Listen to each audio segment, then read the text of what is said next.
Hey guys, welcome back to the channel. Today I'm going to bring in a testimonial or an illustration of the conscious use of the power of imagination by two people concentrating on the same objective at the same time. Absolutely love this story because they use this, it's a husband and wife and they're manifesting something together, but they don't actually know that they're manifesting it together, but they're focused on the same thing, which makes it even more powerful. And it kind of goes back to not discussing what you're manifesting.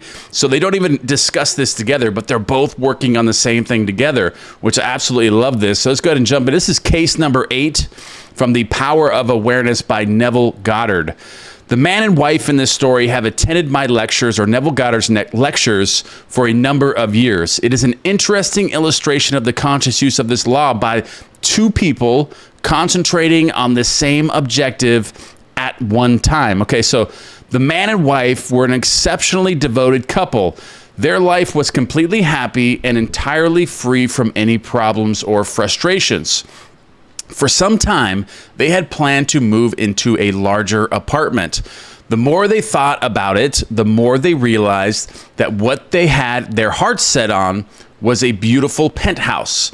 In discussing it together, the husband explained that he wanted one with a huge window looking out on a magnificent view. The wife said she would like to have one side of the walls mirrored from top to bottom. They both wanted to have a wood-burning fireplace. It was just a must. It was a must that the apartment be in New York. For months, they had searched for just such an apartment in vain. So they're doing it in the 3D. They're not actually changing their imagination or their concept of themselves. They're not actually visualizing anything. They're just going out in the 3D world and looking for this apartment. Okay, so that's what that means when they're searching in vain.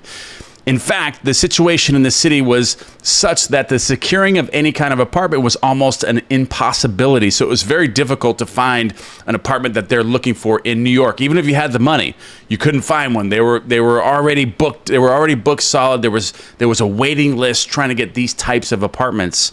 Like it says right here, they were so scarce that not only were there waiting lists for them, but all sorts of special deals, including premiums, the buying of furniture, etc., were involved.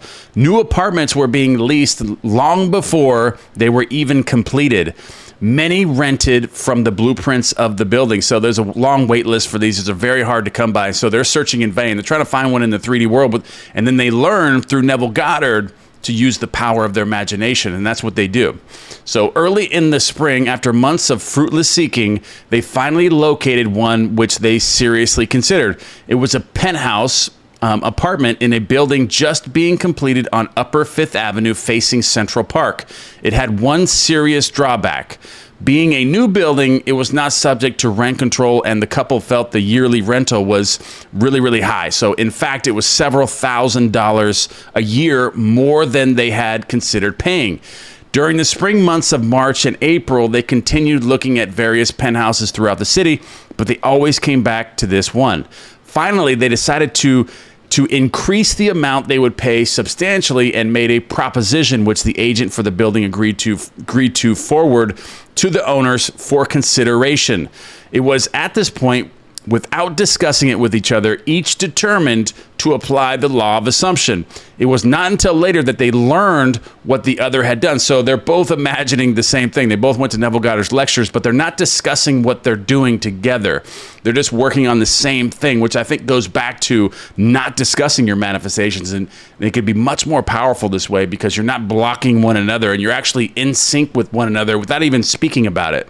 So they're both in sync with this. They're going to Neville Goddard's lectures and they're learning about the power of imagination, and they both start visualizing exactly the way they want this apartment to look like, but it's the same apartment, okay? So night after night, they both fell asleep in imagination in the apartment they were considering. The husband, lying with his eyes closed, would imagine that his bedroom windows were overlooking the park. He would imagine going to the window the first thing in the morning and enjoying the view. He felt himself sitting on the terrace overlooking the park, having cocktails with his wife and friends, all thoroughly enjoying it. He filled his mind with actually feeling himself in the penthouse and on the terrace during all this time. Unknown to him, his wife was doing the same exact thing. Unknown to him, his wife was doing the same exact thing. Okay, so And several weeks went by without any decision on the part of the owners, but they continued to imagine as they fell asleep each night that they were actually sleeping in the penthouse. One day, to their complete surprise, one of the employees in the apartment building in which they lived told them that the penthouse there was vacant. They were astonished because theirs was one of the most desirable buildings in the city with a perfect location right on Central Park. They knew there was a long waiting list of people trying to get an apartment in their building. The fact that a penthouse had unexpectedly become available was kept quiet by management because they were not in a position to consider any applicants for it. Upon learning that it was vacant, this couple immediately made a request that it be rented to them, only to be told that this was impossible. So they found out that the actual apartment building they lived in presently actually had an opening for a penthouse, and that was what they were looking for. So all this started happening because they're sleeping in this penthouse. They're creating this penthouse, and then this one opens up because of that, but they're still being told that it's an impossibility that they move into it, okay? And the fact was that not only were there several people on the waiting list for a penthouse in the building, but it was actually promised to one family. Despite this, the couple had a series of meetings with the management, at the conclusion of which the apartment was theirs. So they did get this and they did use action, but they still slept in this penthouse, and then it's acted intuitively, and these doors just started opening from their imaginal acts. They're sleeping in this new penthouse, so one actually opens up and it's in the same building as theirs.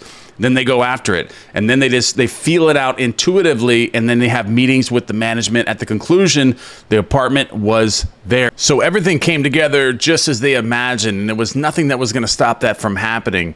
And once they saw something open up, they actually took action and actually made that happen. They, like I said here, they had a series of meetings with management, and at the conclusion of that, the apartment was theirs, okay? So the building being subject to rent control, everything lined up with what he was imagining, or what they were both imagining. The building being subject to rent control, their rental was just about what they had planned to pay when they first started looking for the penthouse, for a new apartment. The location, the apartment itself, and the large terrace surrounding it on the southwest and north was beyond all their expectations. And in the living room on one side is a giant window, 15 by 8, with a magnificent view of Central Park, exactly what they were imagining. And one wall is mirrored from floor to ceiling, and there is a wood-burning fireplace. Everything that they imagined actually came true. So when they created this imaginal scene in their minds, there was going to be something that happened, and it just happened to happen in their own apartment building, something very quick and simple. Actually, they didn't have to move very far into this new apartment, which actually worked out. That's why I love this testimonial so much, is because they both worked on it together, and then they took action when they saw that a door opened and it was obvious for them to take some action. They did that. And I do believe this is important because sometimes when you're imagining things and you're visualizing, you're scripting, or you're affirming something to be true in the present moment, you're going to have things like this. Doors are going to open, but they're going to require you to walk through them. You're going to need to take some action if they're leading you towards it. If you see something that's leading towards your imaginal act being fulfilled, then you need to take that action and get there and do whatever it takes to get that. And I do believe that taking action in these types of circumstances, these types of imaginal acts, do work, and they're very, very effective. All right, that's the end of this video, guys. I love you guys very much. We're going to be getting into the next one. This is the last case history in this book, but I'm going to be moving towards the law and the promise, and I'm going to be also doing those for you guys as well. So let's go ahead and jump right into that, and leave any comments that you have, any ideas you have, any content that you would like me to look over. I read all of the comments, and I will read all of your comments as well. And remember, the scammers are in the comments. So if someone replies to your comment and they are impersonating me, they say they're me, and they're trying to get you to contact them at a specific number, WhatsApp, Telegram, or Snapchat, do not respond to them, just report them. All right, guys, I love you, and I'll see you in the next video.